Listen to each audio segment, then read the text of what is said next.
something? You guys gonna learn about Islam? Okay, this is why you guys come prepared. Those columns are just gonna come together, just like that. But you guys come prepared Just with form a pencil, this in pen, the right sharpener. structure so that the building is. It's not our responsibility. We Does teach. that make sense? Okay? One chance.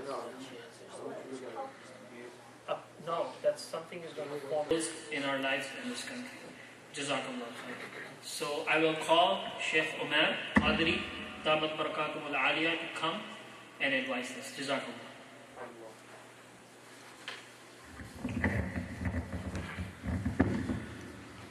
Alhamdulillahi Rabbil Alameen. والصلاة والسلام على سيد المرسلين أما بعد فأعوذ بالله من الشيطان الرجيم بسم الله الرحمن الرحيم. Repeat after me. الصلاة والسلام عليك يا رسول الله وعلى آلك وأصحابك يا حبيب الله. الصلاة والسلام عليك يا نبي الله وعلى آلك وأصحابك يا نور الله.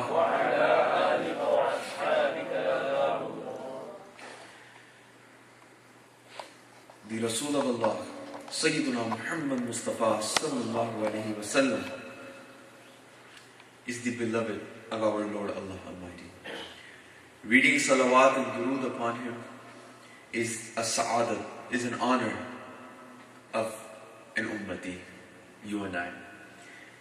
One such ummati known as Sheikh Jazuli, who is known for his very renowned book, Dala'il al-Khairat, read among the devotees. When he passed away, for some reason water had filled into his grave and they had to remove his body so that he would be able to be reburied in a better place, in a safer place. When the people took him out, they noticed and they saw that his body was as fresh as the day that he had been buried, many, many decades ago. And someone just to see even put their hands on his chin, and they saw that just like you would on you and I, if you put it for a moment and then you released the hands, you would see some redness because you pushed on your face and you stopped the blood for a moment. And so you would see the redness. So when they did that to Sheikh Jazuli's face, they saw the redness on his face, just as if you and I, had pressed our hands onto our chins. So the scholars, they thought, what could be the reason behind this kind of honor for him, that he is even in his afterlife, he is being honored in this kind of way. That you and I, when we are put in our graves, our soul, though it is, taken up or down, Sheikh Jazuli's body was also safe, also remained just as it was in this dunya. In fact, it received more nur onto it. So they thought, what did he do? So they recalled that he was renowned for his love of durood Pak, his love of salutations and salawat. And they pointed that this is the reason that he has gotten such an honor. Let us recite the durood Pak. Sallu ala al-Habib. Tubu ila Allah. Astaghfirullah rabbi min kulli dhanbin wa atubu ilayh. Today, what I will try to do, and this is most effective way for me to talk to you, is different points that I think you can benefit from as you move along in your life from the point that you are at today. Instead of a formal lecture, instead of a structured lecture, it will be different points that I think you will be able to gain from. Let us start out with a story and then we will move on from there. It is the midst of the night. And there is an abida, because there are sisters listening too. There was an abida, that is feminine for one who is pious and righteous and who spends her time in ibadah. So she was making a dua, and as a part of her dua, she said, "Oh Allah, how can I thank you? I am so grateful that you love me." So someone passed by and they heard her making that dua in the house, and they said, How can you know this? This is something that we all try to find out our whole lives, and sometimes we don't receive the answer to the question. You will find stories of Sahaba weeping and crying because they didn't know their prayers were accepted or not, because they didn't know their actions were sincere enough or not. So they asked her, "How do you know? Where were you able to get the answer for this? That you are close to your Lord and that He loves you." She remarked that, "The reason I can tell, the reason I know, and my heart is content is because at this time when all the other people, they are on their beds, they are sleeping, their eyes are closed, they have stopped their actions for the day. They have in essence closed the chapter for the day. And now till the morning, they are doing nothing. At that time, I am talking to Allah. I am busy in conversation with Him." That was the gist of what she remarked. And so I know, because He is remembering me and He has given me this kind of tawfiq to do this, I know that Allah Azza wa Jalla loves me.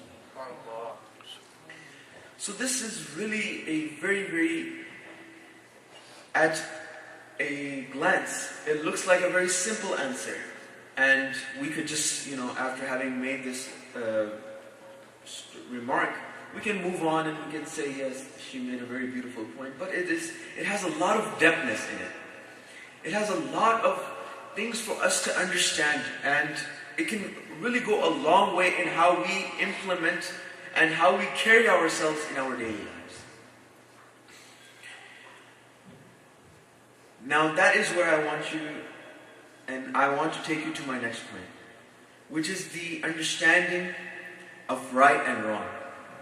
The understanding in our lives, in the different phases in our lives that we come across, when to choose between right and wrong.